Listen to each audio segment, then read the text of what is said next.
सभी लोगन के हमार सत्यम मिश्र मासूम के सादर प्रणाम। ये गीत हम परदेसी भाई लोगन खातिर गावतानी जे अपन गांव अपन मिट्टी के छोड़ के बाहर जाके कमातड़न। उहे मिट्टी उहे गांव परदेसी भाई लोगन के बुलावता आ कौना भाव में बुलावता रहुआ सभी लोग सुनी।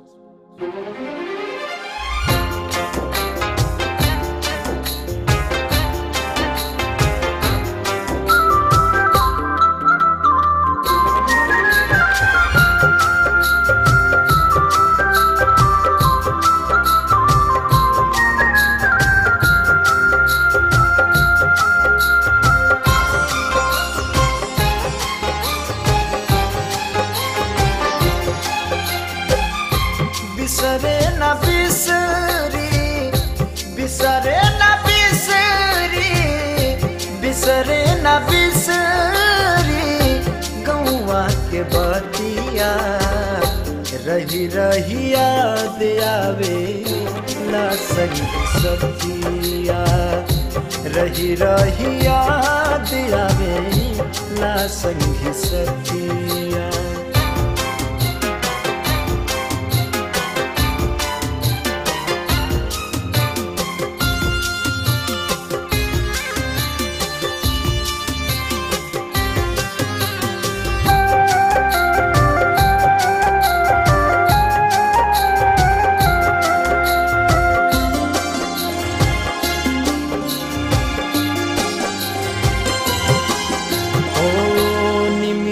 बोलावे बोलावे घर खटिया नरवा बोलावे औरी बांसवा के कोठिया। ओ निमिया बोलावे बोलावे घर खटिया नरवा बोलावे औरी बांसवा के कोठिया।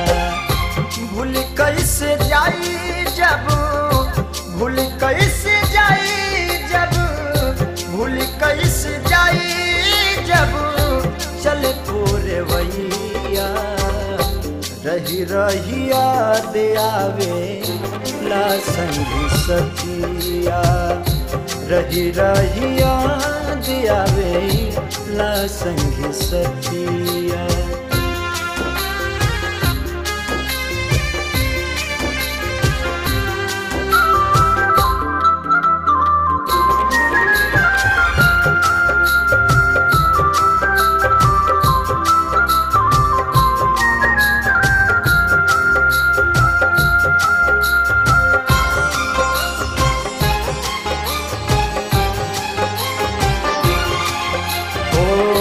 महुआ के लपसी अमवा के बगिया भूल कैसे जाई केहू घरवा के जतिया। ओ महुआ के लपसी अमवा के बगिया भूल कैसे जाई केहू घरवा के जतिया। गोरिया के देखे सब गोरिया के देखे सब गोरिया के देखे सब तिरछी नजरिया रही रही याद आवे ला संगी सतिया रही रही याद आवे ला संगी सतिया।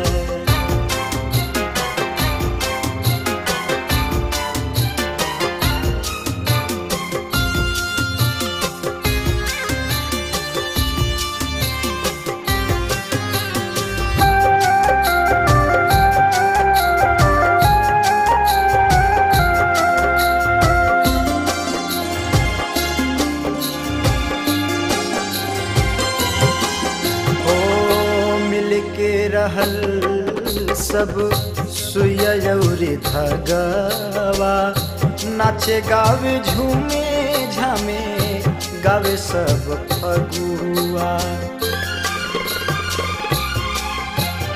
ओ मिलके रहल सब सुइया अउरी धगवा नाचे गावे झूमे झामे गावे सब फगुआ।